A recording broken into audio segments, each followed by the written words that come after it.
We're on that. There we go. How are you, Billy? You all right, mate? I'm not too bad. I've lost some hair. You've lost some hair, yeah. Yeah. Oh, by the way, what was that this morning on Talk Sport? What was the rules? No idea what the rules were. You told me to have a dice ready and roll it, basically. All right, okay, yeah. And by the way, we shouldn't have been playing Wolves today. We should have been playing in the semi-final. I know, yeah, I know. Yeah. Well, Billy, this is all the Brunsmeer under-9s team. So everybody say hello to Billy. Just getting the names in now. I'm just having a look at them all. See a Leeds fan. We've got a Leeds fan, but that's all right. His dad's there. He's a big Leeds fan. Yeah. And we've all got an order that we're going to be asking the questions. So, so the first one is going to be Will. So what's your question for Billy, Will? Who do you currently prefer to play up front with at Sheffield United? Who do I prefer to play up front with? I really enjoyed with David McGoldrick last season, but for some reason, the manager never puts us together this season. But I'll play with anyone. I'm easy to play with, I feel, and as long as I'm in the team, trying to help the team out, I'm happy. But like I said, I'll play with anyone. I liked playing with David McGoldrick last season because I thought we scored a lot of goals together, and his game complements mine. Again, as long as I'm playing, I've got a smile on my face. Ironic, Bill, is that you both played together against Reading and you both scored. Yeah, exactly. Yeah, it's a shame we haven't got the gaffer on this as well. Yeah. Right, Jonah, what's your question? What is the best thing for me to practice during lockdown on my own? Right, so I don't know what equipment you've got in your garden, but I know that you'll have a football. Yeah? Have you got some sort of wall that you can throw the ball or kick the ball against without annoying your mum and dad? Yeah? Right? So you can do all sorts of things on your own. This is what I'm trying to tell Leo at the minute. He doesn't need his dad out there watching or helping every single day. So you can practice all different things like control. So you can go all the way down your body. You can't use your head because obviously we're not allowed to do that anymore. Yeah. But you can throw the ball against the wall. You practice controlling it on your chest. You can also throw it against the wall, bring it down on your thigh or just above your knee. And obviously controlling it with your foot, side foot, top of the foot. Use pure imagination. Think about every single way you can possibly control it with your body. Because when that ball comes to you quickly, you only get a real decide what you're going to do. So if you can have a picture in your head of what you want to do, practice it. The more you practice it, the easier it becomes, and it's a lot easier to do when you're on the pitch. Yeah. Thank you. There's been so many people over the years, ex-pros, have said all you need is a ball and a wall, and just practice control. Ball and a wall, ball and a wall. Right, James 8, what's your question? How do you feel before a game, and do you have anything lucky that you wear for a game as well? Right, so before a game, when I was younger and inexperienced, I used to get really, really nervous. But that's a thing that you have to do in football. You have to try, I'm trying to teach Leo this as well at the minute, try and control your emotions. Good to be nervous, not scared, but nervous because of the adrenaline. You'll get that when you start playing in front of more people. But it's about a balance to find an emotion, not to get too excited, and make sure you're concentrating. And then when you're out on the pitch, you can perform to your best of your ability. Things what I find lucky, I don't know if you've noticed, but I wear some little Nike shin guard things just below where my shin pads are. Right. I've worn them all my career, and for some reason, I'm still wearing them. It's a bit old-fashioned, but I like wearing them for some reason. Yeah. Instead of tape. It's a bit of a security thing, isn't it? It's what you know. Yeah, so that's an important thing, to not follow what other people are doing just because Ronaldo or Messi's doing it. You do what you feel comfortable, and then you know in your head you're happy when you go out there. Yeah, brilliant. Thanks, James 8. Right, next one is Aidan. What foods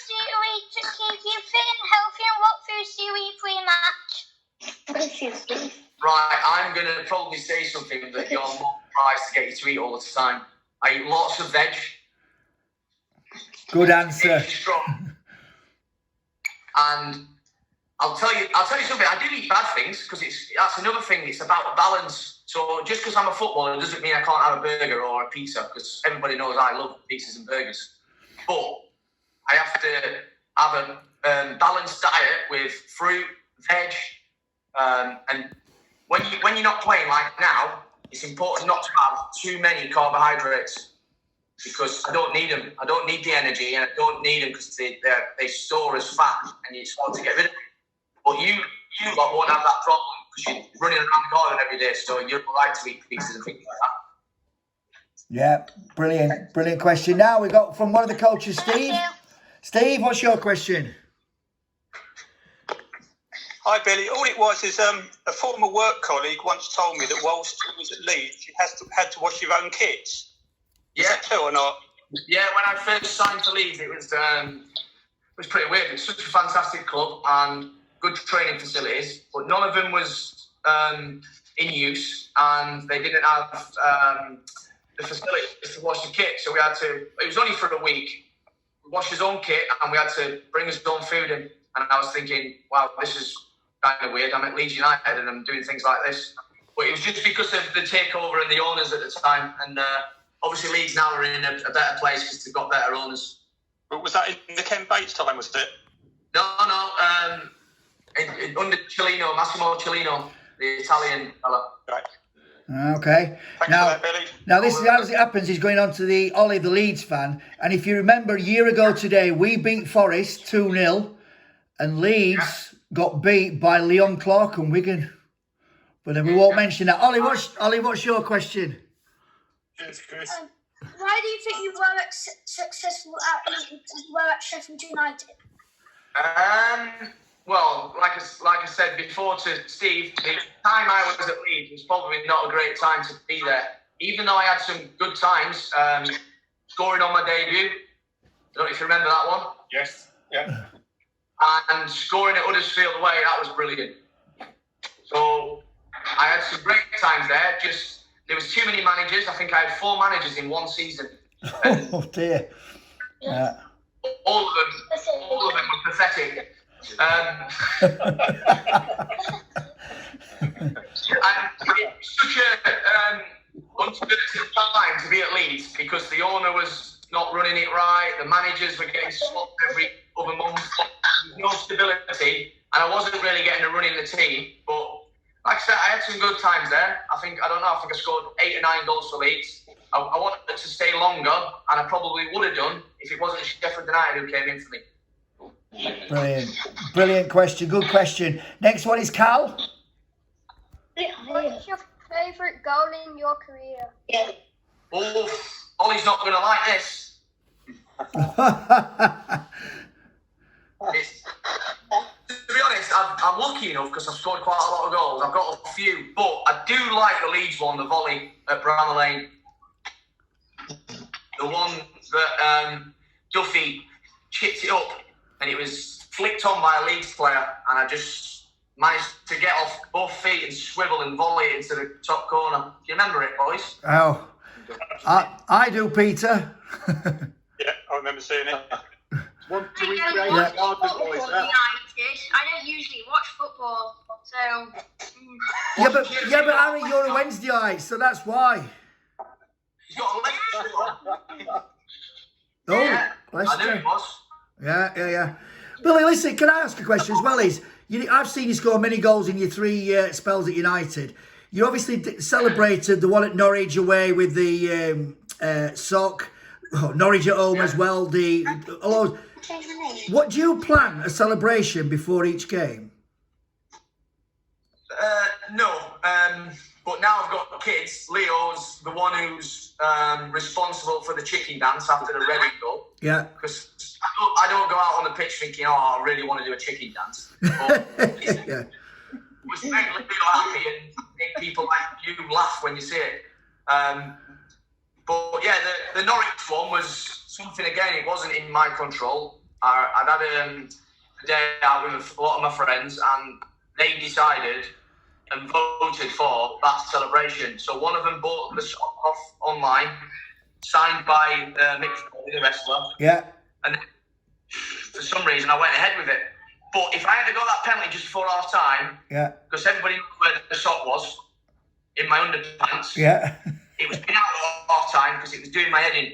So I was playing the whole game, the first half, with that in my underpants. What in your underpants? a sock. Sock. Harry, Google it afterwards. It's a brilliant celebration. Yeah. Lucky, you should try it. It makes you score penalties. Yeah, absolutely, absolutely. Listen, my favourite celebration is Bournemouth away because they can every goal. My word. Right, next one, Harry M. Who or what inspired you to play football? Oh, just say that again, Alex. I can't see you. Where? Who or what inspired you to play football? I've got you down at the bottom there. Right. Right, so your Dad's might have to help you with this one. So my Sheffield United hero is Brian Dean. He used to score loads and loads of goals for Sheffield United. And when I was your age, I used to be in the garden pretending to be him and trying to score all goals like he did. But somebody who you may know, who was also my hero, he used to play for Newcastle United, and he's always on Match of the Day, Alan Shearer. You know who he is? Yeah. Yeah, talking about him right now. My brother always speaks about him. Yeah, he's the leading goal scorer in the Premier League history ever. Yeah, who's just said it? Someone's just said it. How many goals he's got? 260. Yes. That's you with the like a drawing behind you. I don't know your name. Evan. Show him your drawing behind you. What? Evan, show him what's on your wall. Ramos. It's Ramos. Sergio Ramos. Ramos is his Do you favourite. want to know a stat about him? Go on then. Pardon? The most red cards ever. I know. Yeah, brilliant. Yeah. Right, next one, Josh. When I go out to play football in my garden, I always wear my United kit. Do you? Sometimes I have to, because that's the rules. When we had a match in the garden yesterday, and I didn't have to put my kit on, but usually the kids make me go and put a kit on. Yeah. My two boys at the minute, Leo's not taking his Belgium kit off for 4 days, and Milo has not taken Manchester City black away kit off for about a week. Yeah. I think basically though is everybody's wearing shorts, football shirts. It don't matter what age you are, everybody's doing it. Yeah, brilliant. Right, next one, Harry P. This will be a very intellectual question, knowing Harry. Who is he?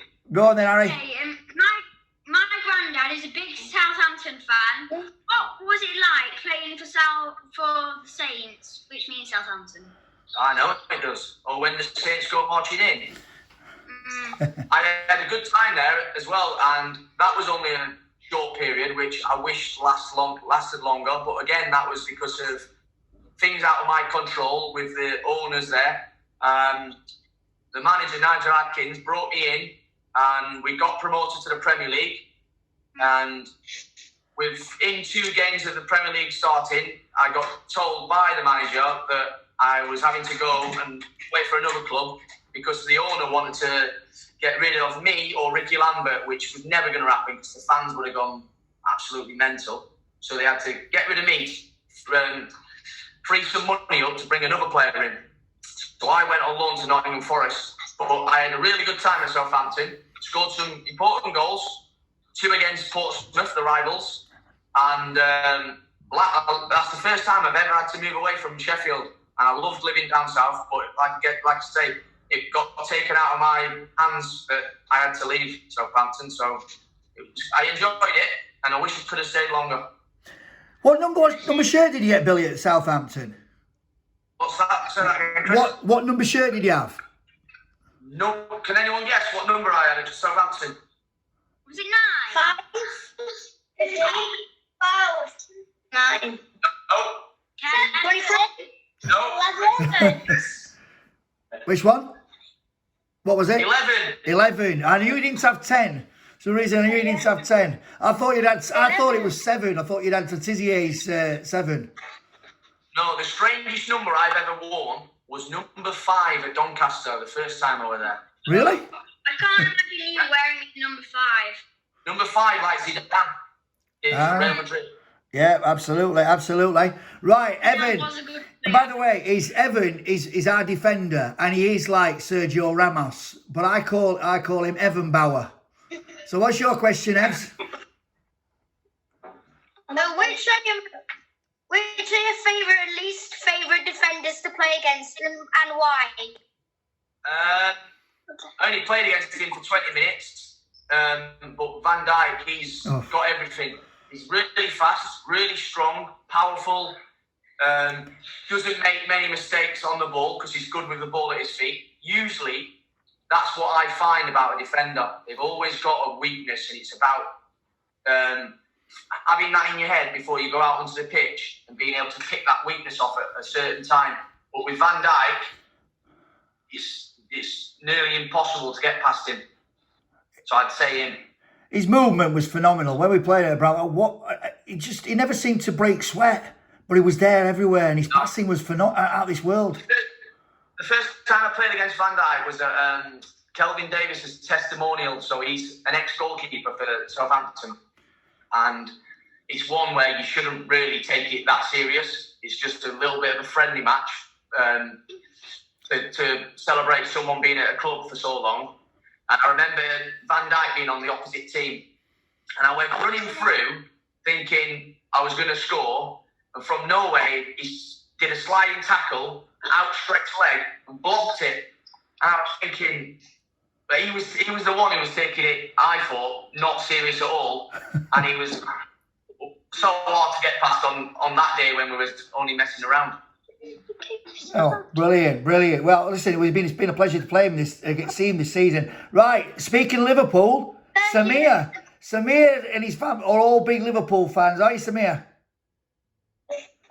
Go on and see me. Have you got a PSG kit on there?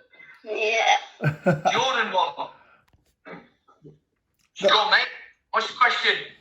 How many kick-ups can you do with a toilet roll? My best is 25. You beat me then. I only got to 15 or 16, I think. Yeah. What did you do, Samir? Samir we did a toilet roll challenge, and Samir did really well. He did brilliantly. Yeah, right. And then last question is coming from Tom. If you weren't a footballer, what job would you want or choose to do? I get asked this question all the time, and honestly, I tried my best at school, which is very important to do. But as a young boy, I had this dream of becoming a footballer. And with a bit of luck and a lot of hard work, I managed to achieve my dream. And I didn't really have a backup plan apart from trying to do as well as I could at school. And if I wasn't a footballer, I honestly, to this day, don't know what I'd be. I'd love to be a golfer, but that's very hard. Honestly, I haven't got a clue what I would be. What do you want to be? Footballer. Yeah. Have you said to your parents what you'd like to be other than a footballer? Vet. A vet? Oh, good answer. Very good. I've never dreamed about being a footballer. Never have I, but I've always dreamed about becoming a vet or a zookeeper. Or a Never zero. about footballer. Never. Do you like animals then? Yeah, I do. What a great answer that is, Harry. Yeah, if you ask James, he's what he wants to be a YouTuber. You know what? I think I'd love to be a financial advisor. You would be, wouldn't you, Bill?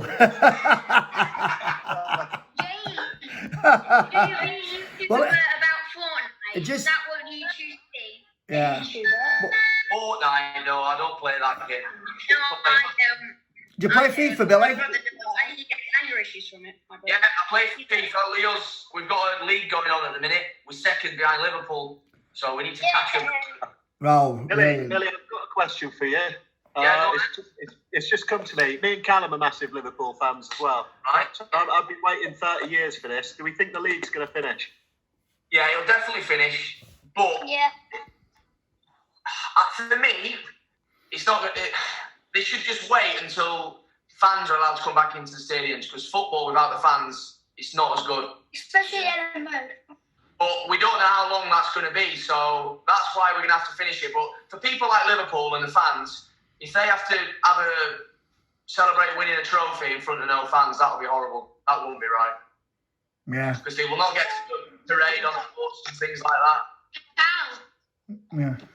My brother keeps on telling me that there's 16 games apart from the person from the people that are second, Manchester City. If they have to win the next 12, they need to win 16 games to catch up with Liverpool, but there's only 12 left. There's only 10 left. Yeah, there's only 10 left. Yeah. All right, mate, you all right? Yeah. Well, we should have had the week before lockdown, we qualified for a cup final. So the first weekend, hopefully that we're going to get this cup final sorted, and at least we can win another cup this year, can't we? Yeah. So my final question, Billy, is that this is for me and the coaches. What would you tell these boys? The three biggest things that they've got to do is to improve the game. Well, one thing I'll say is, all you on that screen today, you can't do it on your own. So, if one day you're not playing as good as you think you can do, you can still help your teammates out. So it is very important, and I realise now, being a captain, that it's no good having one player being really good on the pitch. You need to try and help each other as well as yourself to play well. So even if it's shouting something like "man on" to help him know that someone else is there, or whether it's...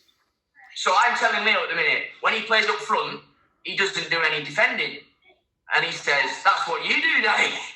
And I'm trying to learn it and teach him how to play a certain position. So when Chris and the coaches ask you to do something, it's because they're trying to help you help others as well. So if you all want to play up front or striker, that's not going to help Chris and the coaches out. So you've got to try and, as well as trying to play well yourself, try and affect your teammates as well, because that's how you become a better team, if you're helping each other. Yeah, brilliant answer. Now, listen, I think this has been absolutely fantastic. So can we all thank Billy? Yeah. And what we always do before we play a game, Brunsmeer under 9s, what are we? We're a team. All right, mate. Listen, keep that haircut. We like the haircut. And we look forward to seeing you back at beautiful downtown Bramall Lane. Thanks, Billy. Really appreciate it, pal. Thank you so much. Cheers. Thank you. Bye.